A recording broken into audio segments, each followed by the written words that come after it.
nothing certain. Simply curtain that rises to the stage.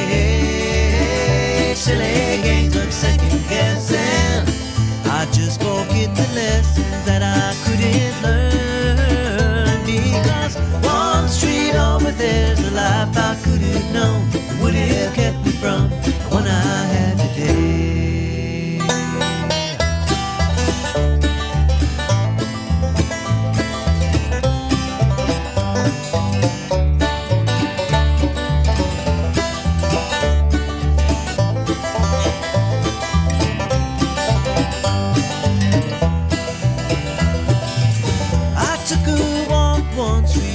From my home, cracked and broken asphalt everywhere. I could have ended up just like that broken road, with a dead end in my path. Thank the Lord that I've got more than that. In this life there's nothing certain, except the curtain that rises to the stage. Silly games of second guessing. I won't forget the lessons that I don't deserve.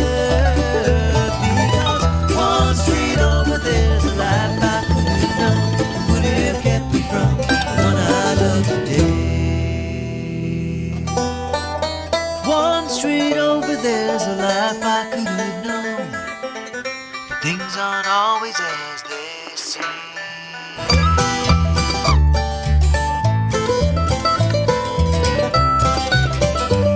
Good morning, Robertson County. Good morning, good morning. This is 1100 WSGI. I'm Utah Laverne, and this is One Street Over. Took me a minute to get everybody's name in this morning. I am topping. We've got just a full slate of folks in here today, trying to get everything in on social media so you know who's in here. But I got Misty Romero. She is my neighbor. And then we've got Manu Fred. And actually, we found out we went to church together. Mary Hill is in here. And then we got Ace and Brian coming in from United Way. And I was trying to remember how to spell Ace Timmermeir's last name, and I was like, I finally just put Ace and Brian. So anyway, so if you're on the social media pages on WSGI, forgive me. I'm trying to get all that stuff in, but this is too much information, right? Misty and Mary, thank you for joining us. This is something that I'm so excited about because it's the Isaiah 117 house. I keep my little bracelet on. That's awesome. And I'm just so excited about this, that we've got this in Robertson County. And I have said one of my dreams at Madison was to have like one of our little houses there on our property be an Isaiah 117 house. But somebody's already beat us to the punch in Davidson County. And we've got an Isaiah 117 house coming to Davidson County, right? Yes, and that's why Mary's here. So... Hi, good morning, y'all. Good morning. Welcome. Yes. So Thank you for having us. Oh, absolutely. So where do we want to start with this? Because I called Misty and I said, okay, we need to get an update. Where are we here in Robertson County? I know that when y'all had your dinner, it was like snowing, but you still raised a lot of money, right? Oh my gosh, it was crazy. So the night before, of course, it started snowing and started sleeting. And the next morning we woke up and we had ice and snow everywhere. But God is faithful, always. And listen, we had a luncheon and a dinner, and we laughed at our luncheon because around 11:35 we were like, there's not very many people here. I was like, we're about to have a grilled cheese eating contest, is what Rhonda told us. Oh, bless. But people came rolling in. We had over 250 people that showed up, and $135,000 donated. I'm so excited. That's incredible. That is incredible. It still blows my mind. Absolutely amazing. And so prior to having the fundraising luncheon and dinner, we already had a significant amount of funds raised. And so now we have funds to complete the remodel and funds for our first year's budget. That means we're open. Wonderful. Yes. I mean, that means the minute this house is done, you're open. Yeah. I am so stinking excited. Yes. I mean, the big thing, and when you came in and you first told me about this, and it's one of those things, once you understand what the Isaiah 117 house is about, once you see it, you can't unsee it, y'all. It's something that's got to be done. It needs to be done across the country, and I love that it was founded right here in Little Oak, Tennessee, and that Robertson County is on the forefront of this. And we were talking last year that we were going to have a house by Christmas. We didn't quite, we had it, but we didn't have it open. We will this year. Yes. There will not be another Christmas in Robertson County where these kiddos don't have anywhere to go. Praise God. I'm so excited. And the crews at Brandon Frank Construction, and then Jordan Bishop with Access Construction, and then a host of other subcontractors for our cabinets, roofing. They have just been working so hard. The house, we've got all the framing complete. They estimate that the roof will be complete this week.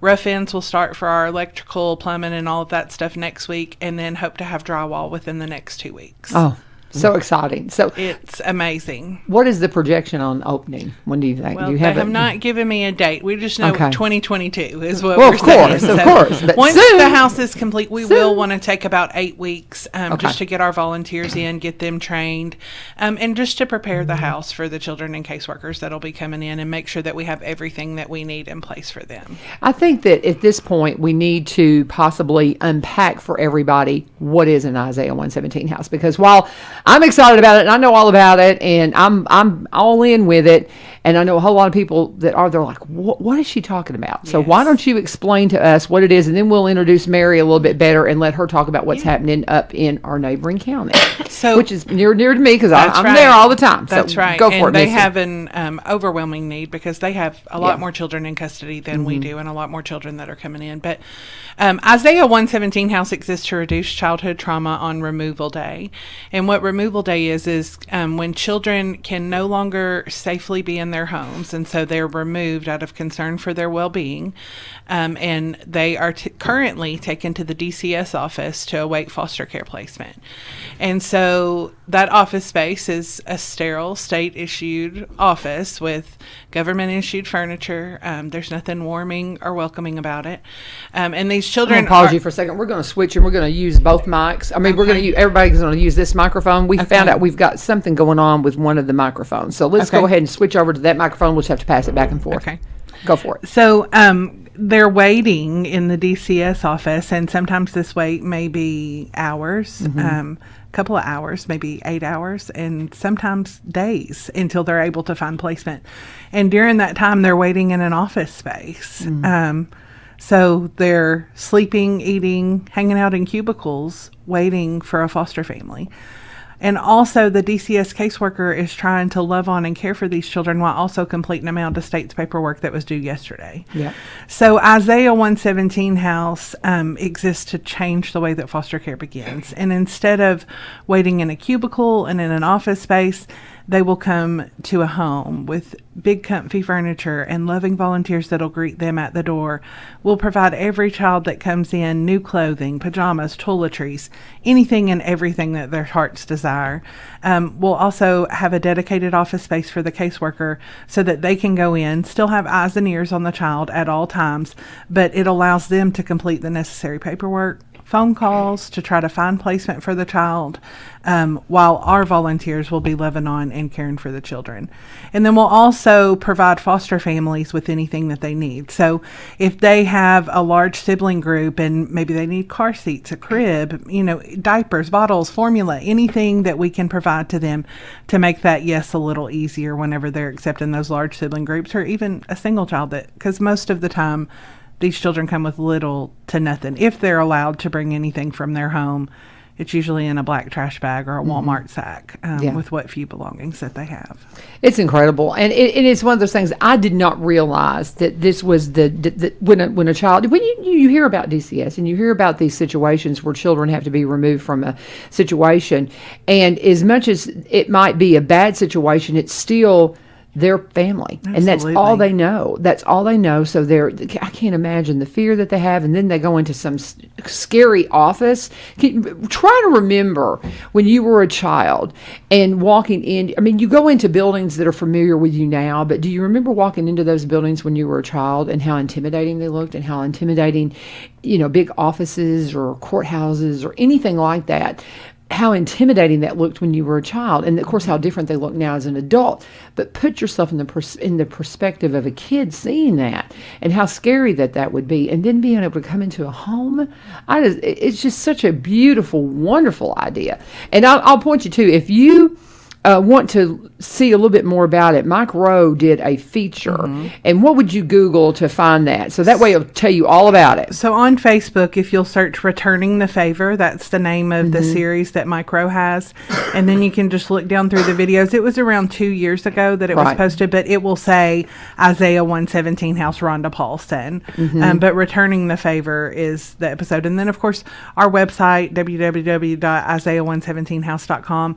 There you can look at all of the expansions that we have. You can actually take a tour through our open homes and see what those look like. There's videos and photos there. And it also just kind of gives you a little bit of perspective of the difference from a sterile office. When you see the pictures of these homes, you're going to be able to see, you know, what these children are going to be going into. And you were talking about that. And lots of times, like you said, you know, we may not approve of the situation that they're in, but they did. And that's all they got.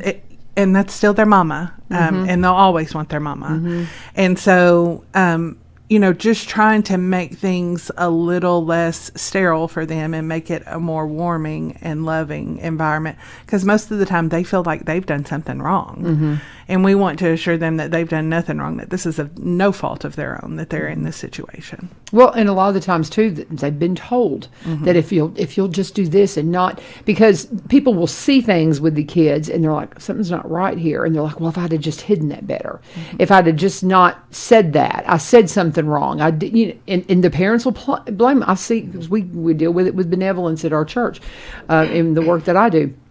And it's just incredible. These kids, man, they are just, they need us. They need our love. And man, this is just a beautiful addition to Roberts County. I'm so excited. I'm just so excited too. We always say that the reason that we're here is nothing to be celebrated, but what is to be celebrated is the way that this community has just heard of a need and absolutely rallied and poured in. And God has just stirred in the hearts of everybody in this community. We have been overwhelmed at the amount of support that we have received. It has been amazing. It is, and it's just Robertson County. I love this county so much, and I'm so proud to be a part of it, but it's just a great report. We're so excited. Yes. And so with that said, when I reached out to Misty, I said, hey, we need to get an Isaiah 117 update for here in Robertson County. She said, well, have you heard what's happening in Davidson? That's right. And so Mary Hill is here, and she actually is somebody that I went to church with at Madison. We were just kind of connecting on that, and so just so good to see you again. I thought I recognized you when you came in, but it's welcome. Good to see you. Thank you for having me. Absolutely. And thank you, Misty, for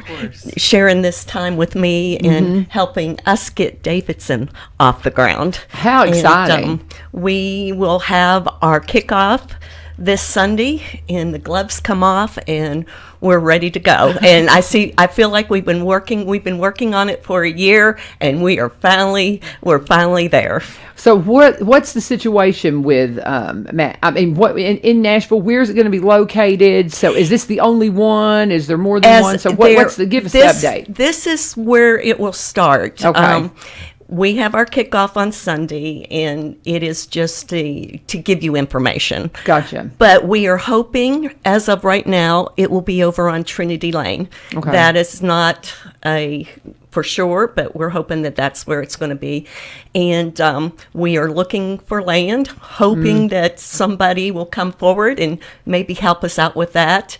We have builders sitting on the sidelines waiting to build it. Oh, really? We've got people that have volunteered to build the house. We've got to find the lot. And it needs to be within a 15-minute, 20-minute radius of the court system and the DCS, so that they don't spend hours in the car with the children.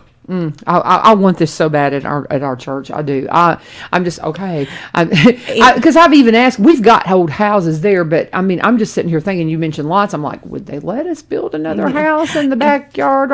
I'm just wondering. I don't know what the land situation is for our property and our campus. And I don't.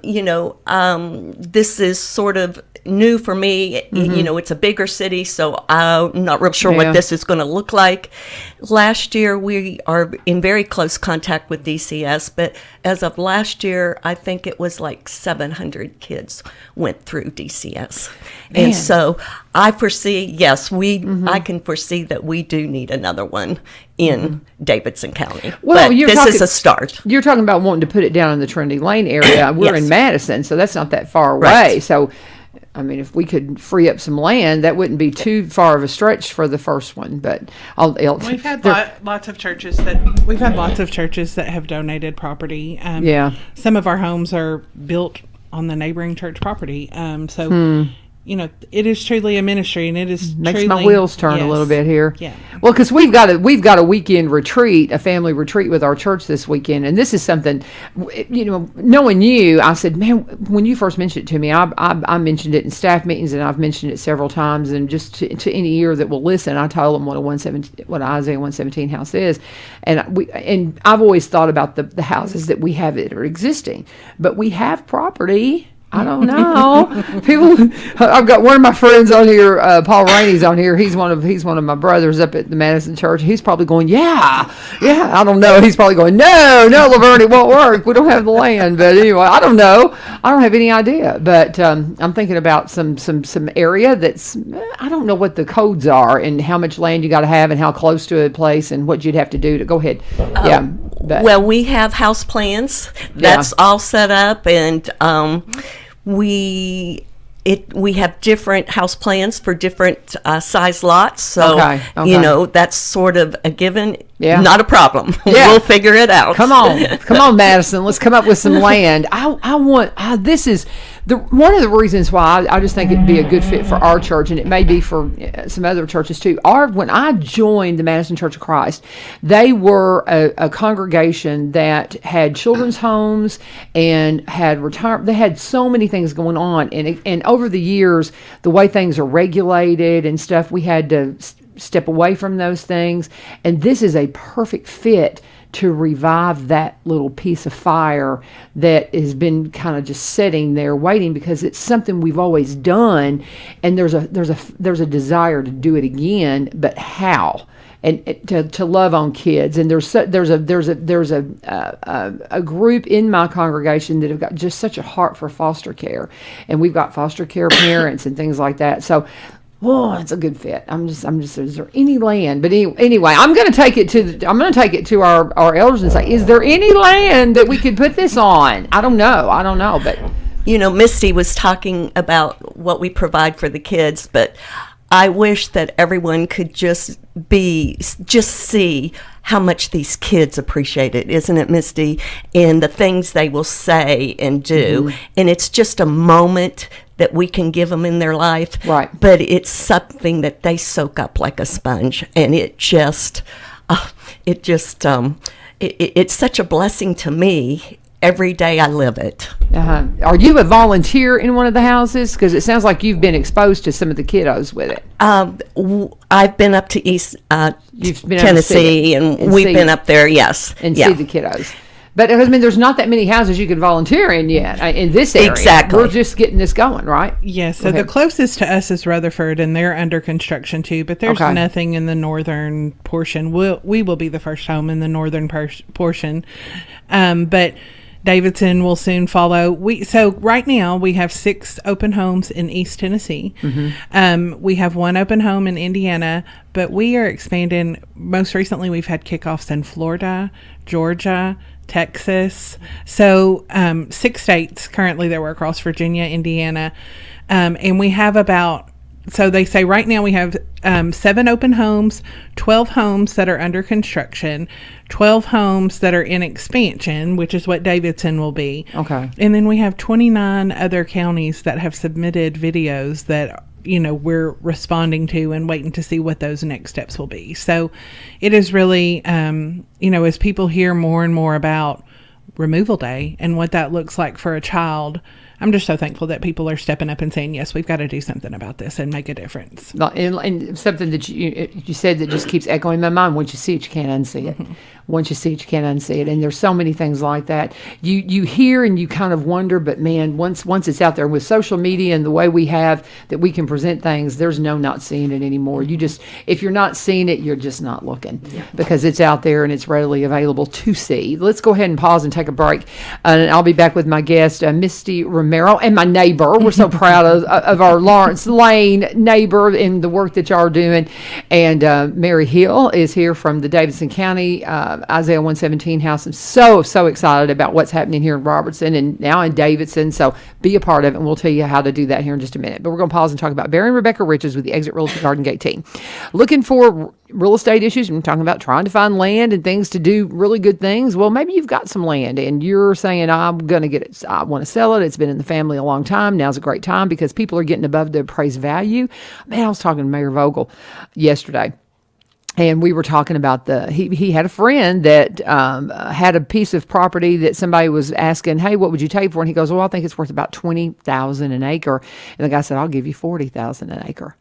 Are you kidding me? He didn't sell it because it's not something. I think he's a farmer, and he just is like, I'm not selling it. But sometimes you go, oh, wow, what do I do with that?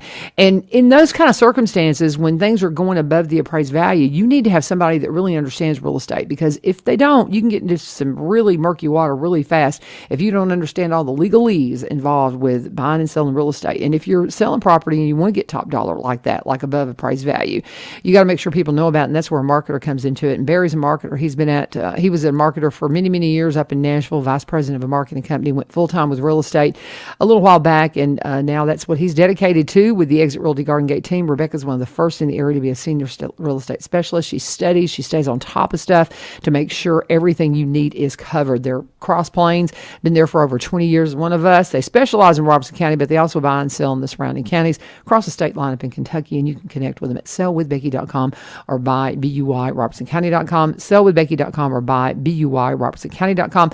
Always please tell them that you turned Cincha. We'll be back right after this. We need to re-elect our judge, Judge Joel Perry, on May 3rd. He has worked to keep our community safe for the last 25 years, first as assistant district attorney, and then for the last 7 years as general sessions judge. Joel was instrumental in establishing the Recovery Court, which has given many the opportunity to turn their lives around and lead a successful drug and alcohol-free life.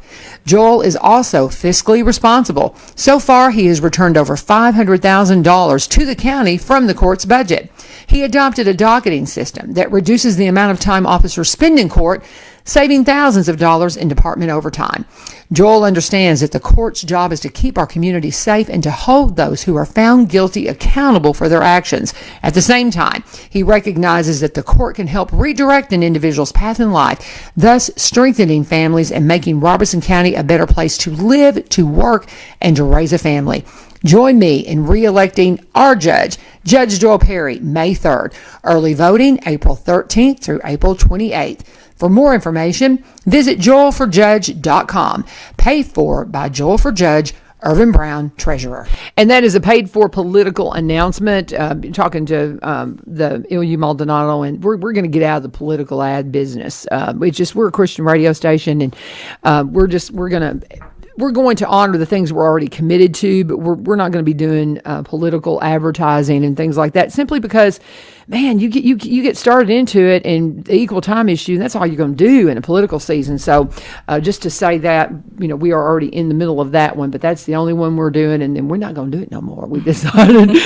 But nonetheless, we don't want to get off on that. But again, that was a paid political announcement. Talking to my friends Mary Hill and Misty Romero, talking about the Isaiah 117 house and all the things that are going on. Okay, so Davidson County, we want to make sure everybody, we've heard kind of what y'all's plans are for Davidson. How can people get involved? You've got a kickoff on Sunday, or do you want to tell them again about how to get involved with the kickoff on Sunday? Let's start there. Bring that microphone in and lean on it for me. There you go. Okay. Yes. This Sunday, April the 3rd at 3 o'clock, we will have our kickoff, and it's in East Nashville at the East Nashville Y. Okay. If you're more than welcome to come to hear about what our plans are. We would love to give you more information. The DCS office will be there. Hopefully the mayor and also the juvenile court judge. Okay, well, very good. And tell them again where that is, because when we were talking about a while ago, I didn't think we gave the time and everything. So go ahead and tell them again. It's April the 3rd, Sunday at 3 o'clock at the East Nashville Y. Okay, East Nashville Y, Sunday at 3 o'clock. That's a great opportunity for to learn more about the Isaiah 117 house. Now, as far as getting involved and helping and all the things, what do you need, Misty? So we have a couple of upcoming events that I just wanted to share. Greenbrier Police Department reached out to us, and they are hosting a fishing tournament, and all funds that are raised are going to go to benefit us. So this is not something that we're putting on. It's something that they outreached to us and said, we know that we want to help. You know, they see firsthand, our police officers are seeing firsthand the impacts that Removal Day has on children, and they are oftentimes involved in that. So it will be, the information is on our Facebook page, and to register for that, you need to go to the Greenbrier Police Department at City Hall in Greenbrier. But it will be on Saturday, April the 30th.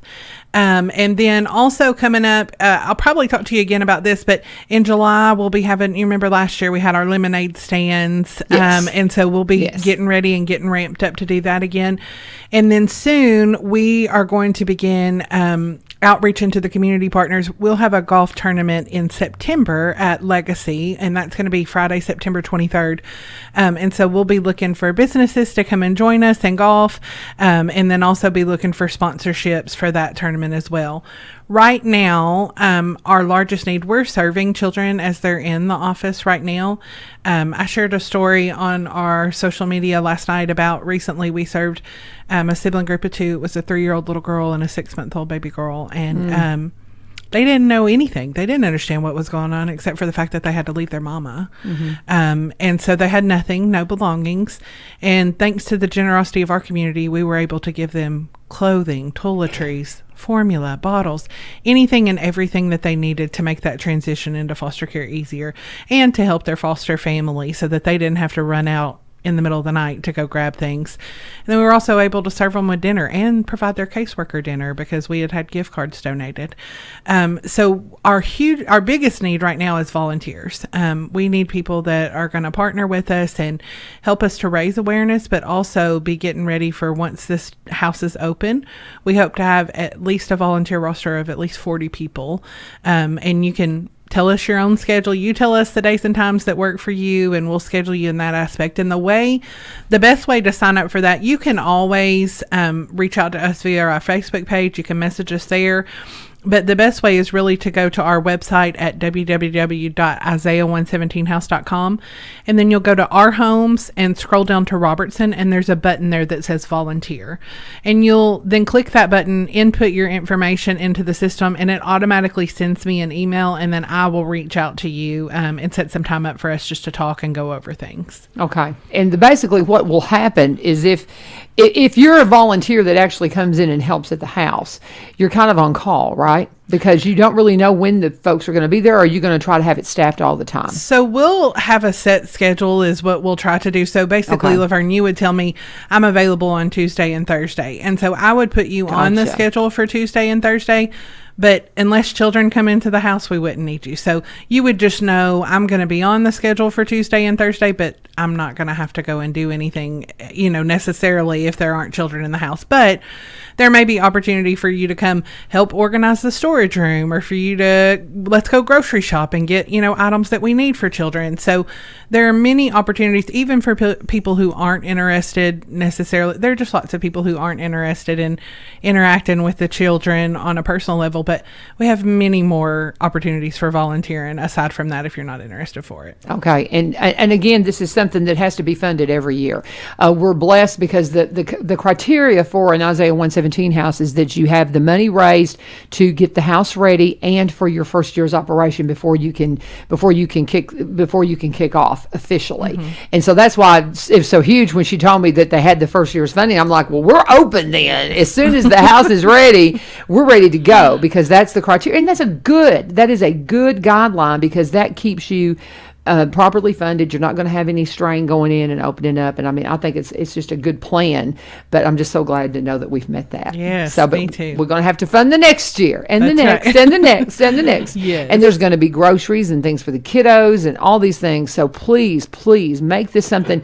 You can become here you go. A sock buddy. This is something I did for my kids for Christmas, and I think it's just such a fun idea. You can make your kids a donor, and I told them, I said I wanted them to understand how special this was because it's Robertson County, and their brother Caleb is a counselor with foster care. I mean, that's what he does out in the Jackson, Tennessee area, and so it's just really because of his work, he directly counsels with these families, and so it just was a perfect fit for us as a Christmas thing. You can be a sock buddy, you can be a monthly donor, and get in there and just love on them and let this be part of what you do every month. It is such a wonderful thing to be the hands and feet of Jesus right on the ground. Absolutely. Man. I mean, I just can't think of any other way better. But anything we're missing, ladies, that you think we need to cover? Anything? Go ahead. I would just like to say, it's just the heart for the children, and it's a wonderful thing. But I also want to say for DCS, it takes some of the stress and the workload off of them, that they're not sitting in the office and they get to come to us. And it just takes they're just so thankful to have this program. And then also, I think for the foster parents, because they come to the home instead of going to an office and picking the children up and having to go to Walmart or somewhere and just frantically get things to the needs for these kids. Whereas through the Isaiah House, they can come and sit with the children, play with them. They're just not grabbing them and, again, tearing them away, going with another stranger to another strange place. And it just gives the foster parents and the child time to get to know each other, and then it's just a smoother transition. Absolutely. So I think it takes care of more than just one problem. Although, the foster parents, their hearts, but to be able to help them in that way and support them, and to hand them clothes and toiletries and formula or diapers, whatever the child needs to leave the Isaiah House with. We supply that for them, that the foster parents do not have to just run out and try to find all this stuff. And Sunday is your day to find out. We got to wrap it up. We got to move on. But the Sunday at 3:00 at the East Nashville YMCA is when you can find out more about the Davidson County House that's getting ready to happen. It will happen because that's just the heart that the people have in this area, and they'll get it done just like they did here in Robertson County. Absolutely. So proud of you, Misty. Oh my goodness. Listen, and your precious family. This is certainly not me. I'm just blessed that God has allowed me to be just a tiny little portion of his plan. You absolutely are living it, and we just love you, and we appreciate you so much, and God bless y'all. And anytime y'all need to come on, let us know. Isaiah 117 House, get involved. Just go to Isaiah 117, Google it, look for Robertson County, look for Davidson County, and you can get all the details and be a part of this amazing program. Become a sock buddy, be a one-time donor, whatever, but be a sock buddy too. So that's right. I'm just saying, do it. Love you guys. Thank you so much, and I'll let y'all make the switch and let Brian and Ace come on in here. And while y'all are doing that, I'm going to go ahead and talk about my friends, Riceman Buick GMC. Had the experience of talking to somebody that just ordered a vehicle, and they were talking about how easy and effortless it was, and it was so funny because as they were thinking about getting a new vehicle, they didn't even consider doing anything but ordering, because while they said, well, I kind of like that color and I kind of like that package, but I want specifically this. And as long as you can anticipate when you're going to get a new vehicle, you can do that. They needed it by May. They got it ordered, and it'll be here, and it comes off the truck and it's theirs. People are doing, it's just, I would have never thought to do that. And it's just a trend that is really the way it goes now because of the things that have happened in the auto industry with the chip shortage, and all of those stories, but that's just what it is. So go and check it out. Riceman Buick GMC. Todd and Courtney Rossman would love to meet you. They have got a beautiful business going there, and they're open Monday through Friday, 8 a.m. until 7:30 p.m., Saturday, 8 a.m. until 6 p.m. They have got a service department that's open every single day that the dealership is open, but their hours vary. They've got parts that's open. You can go and check out their website and get all of this, and there's a drop down like at the very bottom of the website at RicemanBuickGMC.com. Will give you all the breakout of hours. Leasing and financing, you can start online. You can start the purchase process online. You can start building building your car online, all of those things. And you can also just walk in and talk to the wonderful sales staff at 2516 Memorial Boulevard. Their number to call if you have questions is 615-384-3559, 615-384-3559. As always, I ask you please to let them know that U-Turn sent you, and we'll be back right after this. Do you stop for the school bus? Most would say absolutely. But did you know that if you encounter a bus on a multi-lane highway with 5 or 6 lanes and there's no barrier or grassy median, then both directions of traffic are required to stop? That means Highway 41, locally known as Memorial Boulevard, and Highway 431, better known as Tom Austin Highway, require traffic in both directions to stop when a bus is loading and unloading passengers. When you see a bus or a school zone, slow down. Pay attention. If the lights are flashing, watch for direction from the bus drivers and crossing guards. Our most precious treasures are on those buses. Let's keep them safe.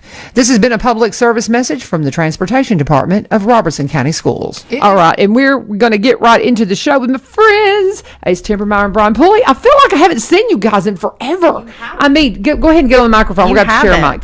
I know. It's been 2 weeks. It's been 2 whole weeks. I'll tell you a secret, too. Oh, Lacey Bew from Willow Oaks. I had actually, we had talked, and she was supposed to come in this morning to talk about the gala. Yeah. And she's like, hey, are we still good? And I'm like, oh, I've got Misty coming in. And so I said, well, maybe I can get Ace and Brian to let you have their slot, but they haven't been on for 2 weeks. And then we figured out she could come on Tuesday. Okay. So, because we didn't want to slide, we didn't want to bump y'all. Thank you. You know, I appreciate that. I was like, I can't. I haven't seen Ace in forever. And I got to give you some quarters, because I had, the baseball game happened, and you were supposed to bring $2 worth of quarters apiece. And so I'd scrounged and found enough quarters to get. I think that's all of them. I may have lost a few in the car, but that's okay. But anyway, here's a handful of quarters. They spend. But I was heading from the drug awareness event, and I was going to go down to the ball game, and there were so many cars, and we were going to the play, and I just couldn't do it. So here's some more laundry love quarters for you. Thank you. We will definitely spend those, and I'm so glad you brought that up. You know, I had a big weekend, we had the National Drug and Alcohol Facts Week event. That was a week-long challenge that we did with the students Monday through Friday, which culminated in a really great community event that was totally free. I'm going to tell you, anytime you have inflatables, we had a 120-foot run, and then golly geez, I mean, it just brings people in. But we also had Bojangles and Papa John's Pizza there. It was really a fun time. I think one of the bigger things that brought people in for that NDAFW event was it's the DUI simulation truck from THP, so Tennessee Highway Patrol. That's a presence. I'm going to tell you what, that Meeker is, Meeker, it was Grinder was his name, sorry. He actually backed that 18-wheeler up from the road all the way down to the soccer field. I've never been more impressed in my whole life to see someone back up an 18-wheeler. It was unbelievable to see him do that. But just so happy to have that out. You know, that truck was actually at East Robertson doing some DUI simulations, and it's really a cool thing. It's a lab. It's set up kind of very similar with the screens that you've got here in the studio, and it simulates what it's like to be driving behind the wheel impaired. So we also had Robertson County Sheriff's Office out there with some impairment goggles, and it was really a good time. I mean, we had talked about bringing out the golf carts, but you've got to have a driver's license, so we thought we would make do with what we had plus the DUI simulator. That was probably closer to what we needed. And then of course all of our amazing vendors. We had I'm going to be honest, anytime you host a first time event, you think to yourself, if I have a couple people that come out, I'll be happy. We had a great turnout. I mean, it was wonderful. We reached some people, and then of course paired with that was the softball baseball tournament through with the city of Springfield's. They have an early bird, it's what they call the early bird fundraiser tournament. It was incredible. So we paired those two events, and of course that spring tournament was happening on Friday night and Saturday night. So hey, one event is not enough. Let's have two at the same time. It was great. But we were able to serve some of those families as well, which is really awesome. And I got to tell you, before I jumped ship to the Laundry Love fundraiser, I got an email from one of the homeschool moms, and she was just so grateful. And that, that she said, just thank you so much. We need opportunities like this for our families. We really hope it's going to be an annual event, and that her teenager had a blast. Of course, she said in quotes, my daughter would say that everything was her favorite, but she really enjoyed the DUI simulator probably the most, just because that's a virtual reality type experience. Sure. So, but that's what it's all about. We want them to have fun while being educated and being with their community, and she talked a lot about seeing officers out there and engaged, any type of law enforcement when they can be engaged with the youth in a very positive experience. I mean, this is nothing that I'm saying that isn't new, but that was, to me, just great to see happen, and they were having fun and communicating. And I know a lot of the SROs were out there, and a lot of those SROs, actually school resource officers, know those kids. And so anyway, it was a really good event. I can't wait for next year. It's going to be great, because we'll bring it back and it'll be even bigger. So anyway, fun times. But back over to the Laundry Love thing. So that was happening on Friday, March 25th, and Saturday, March 26th. It was all day. Boy, my face was so burned on Saturday, but it was great. It was a $2 entry fee, or 8 quarters, and that was to support Laundry Love. And when you think about $2, it's really not that much money, right? Well, it adds up when you've got 20 teams, and you got grandmamas who want their babies to, raise the most. And we had the jugs set out there, and I'm gonna tell you what, we raised $4,595 to support Laundry Love. Terry and I were talking. I said, how much do you think, just like give me an idea? And he said, well, I think you're probably going to get close to $5,000. He was real close. Yeah. But we had some very generous people coming through and dropping in, $100 bills and writing a check and quarters and all kind. I mean, that's great. A lot of quarters. There's a lot of counting, and thanks to my friend Patrick Stamper. He owns Sister's Coin Laundry, who we partner with for Laundry Love, and he has a scale. So 1 pound of quarters is $20. And so we were able to come up, so I didn't have to actually count the 4,000 quarters that were out there. But anyways, we were able to get a good weight on everything and get a good count. And we announced the winners, and our girl. So we did a softball, or our girls team winner, and then we did the baseball, or our boys team winners. And our girls team winner was Team Venom. They were an 8U softball team, and they're out of Springfield. They were so excited. And then our boys team was the Cubs, coached by David Benham. He actually works for the city of Springfield, but they're a 7-8-year-old baseball team. So I think between the two of them, the Venom raised $365, and the Cubs raised $385. So it was, within $20 of each other, and so. That's great. It was great. I'd be remiss if I didn't mention Susan White. I wanted to be able to give the kids something, and so I had reached out and I said, hey, I'll pay you for some plaques. We'd love to give them something, and you just create it. And Terry actually went to go pick up all of the trophies for the actual winners of the games, and he was going to pick up the plaques for me, and he came back and he said, Susan said no charge. She wanted to give those to you. And I was like, thank you so much. Oh, that's so great. So Susan White at Winners Toys right here in Springfield, I ordered some with her, and then she wanted to donate them. So anyway, people are just so generous is the point. I know you guys heard from Misty Romero at Isaiah 117 House, and I think that we've got a lot of areas that we can support our community, and you know what? Our people just keep showing up. I know. And just keep showing that support and just keep showing that love. So we all get blown away every time we ask, and the community says, okay.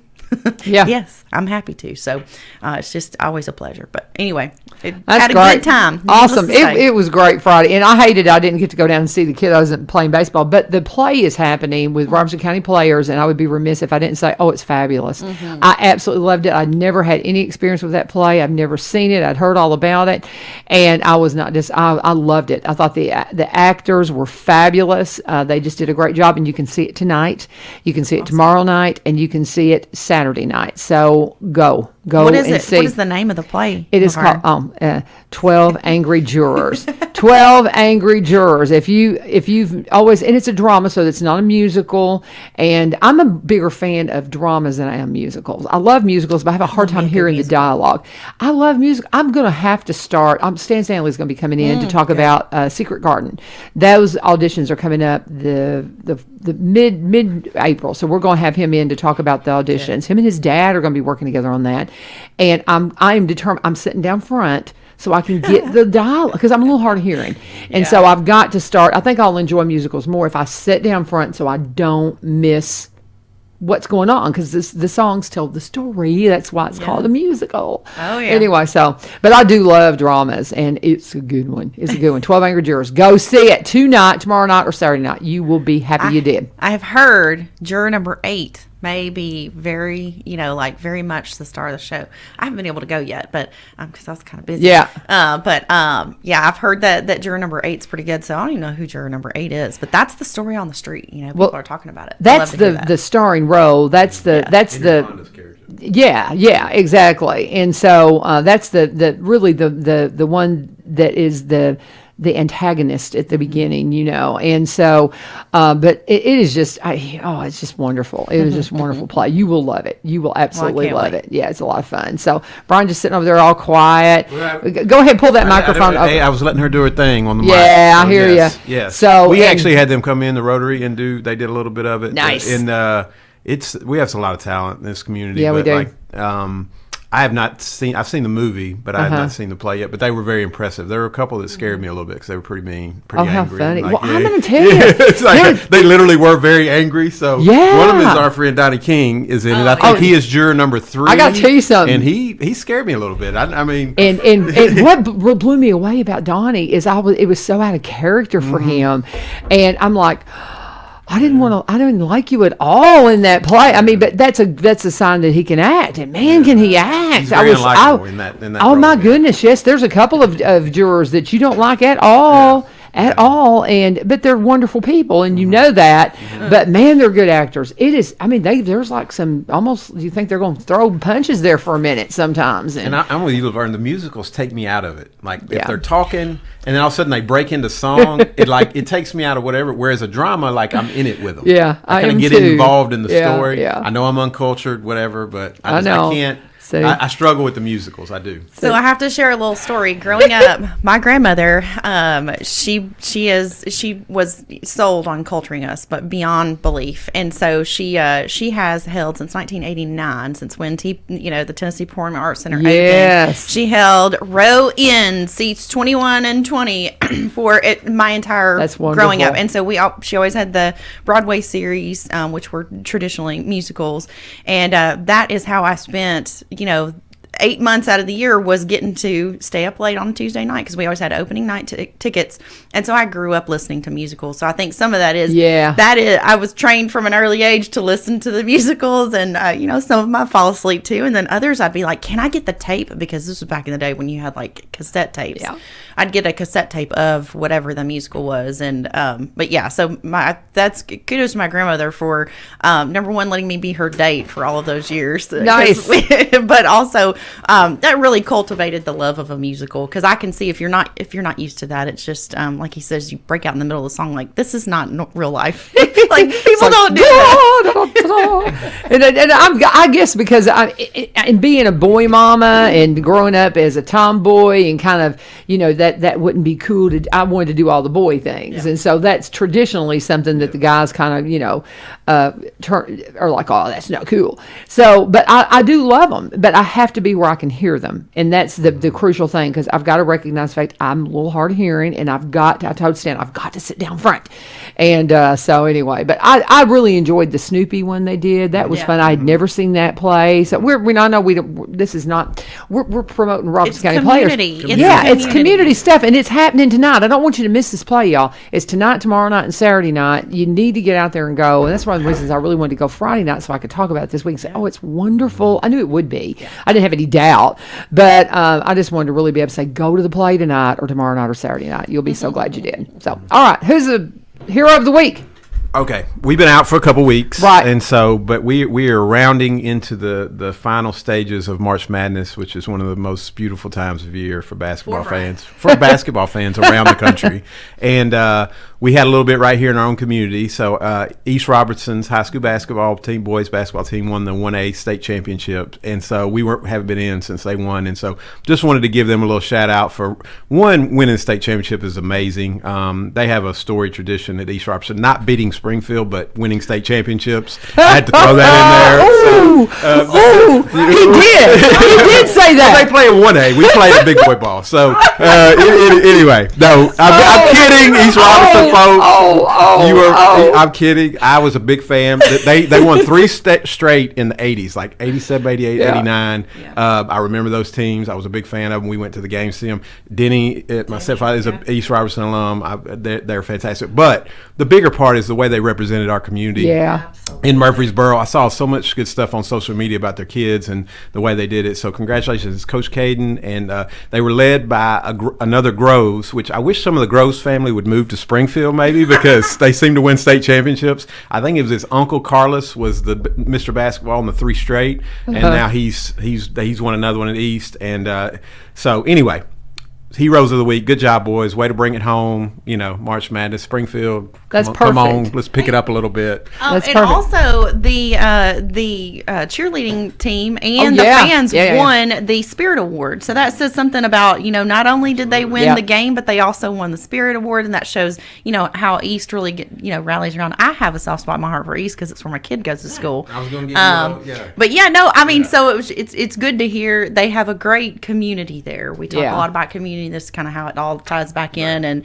And we had Derek Wicks. He's the baseball coach, but he talked about what they believe in is cultivating community with their players, with their team, and it's sure evident when if you're in Cross Plains, that those boys and girls, they go out and they serve their community. So I mean that's awesome. It's more than just playing a sport, and I think that's real special. So win the game, but also show up in your community. The way you represented was the more important part. I mean, winning a state championship is something you'll remember the rest of your life. But the way they represented our community is something I was very proud of. So good job, guys. It is so funny.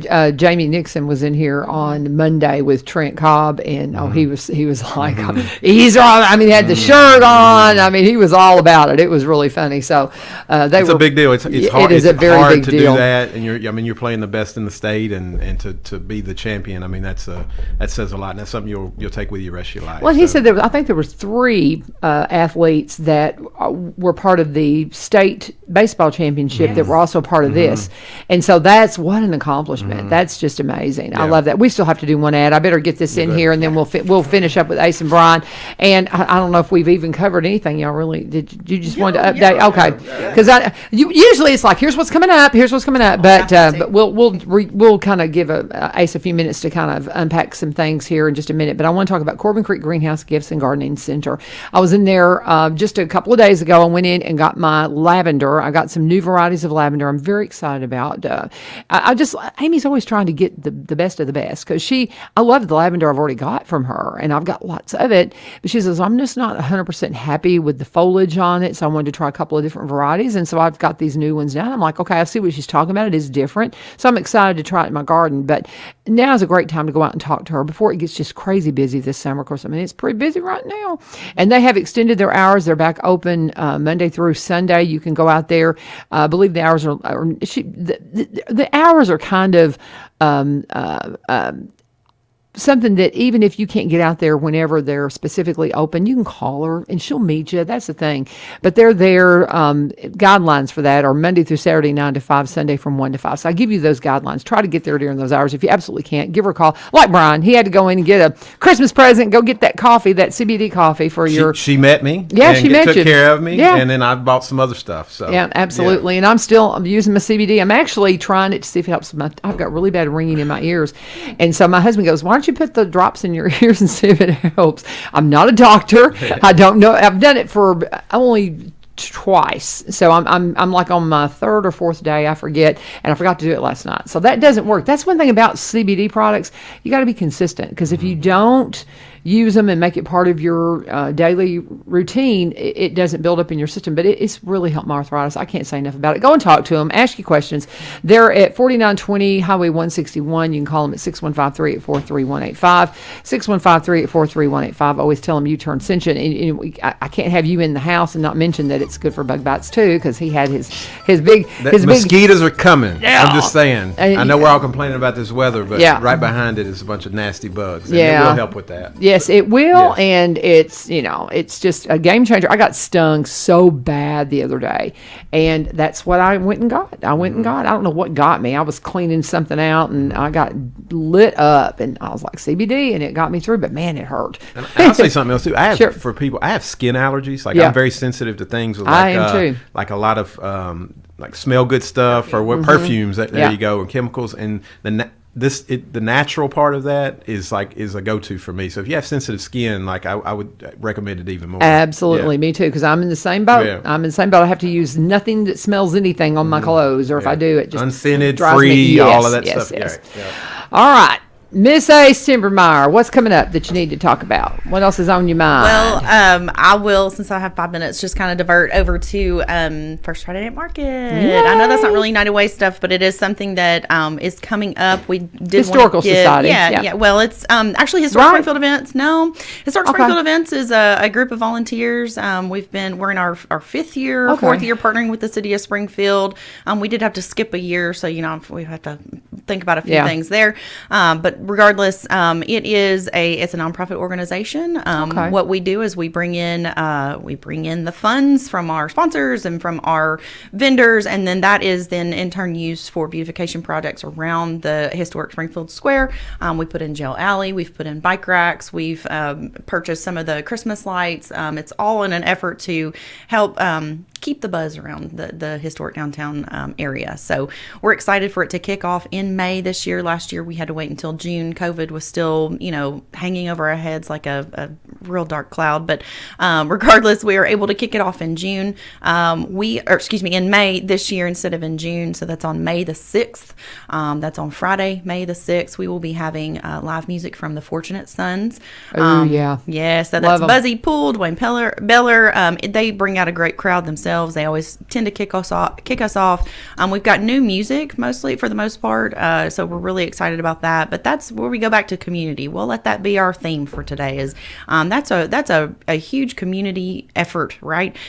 We've got our sponsors that help us to bring the fun kids zone to our families that are coming out there. So the games and the toys and all the things that the kids, the chalk and all the little bouncy balls, boy, they have a big time. And then we also have the live music and then vendors. We've got some great vendors that are coming your way. We've got some new vendors, got some returning vendors.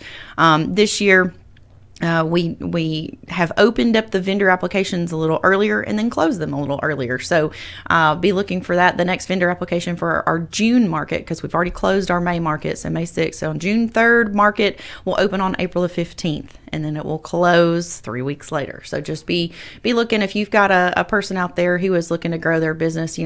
We've talked a lot about this, and when I say we, Historic Springfield Event Coordinators, this is our group of business owners, just community members who are looking to help bring some life to the square, some life outside of just the regular business.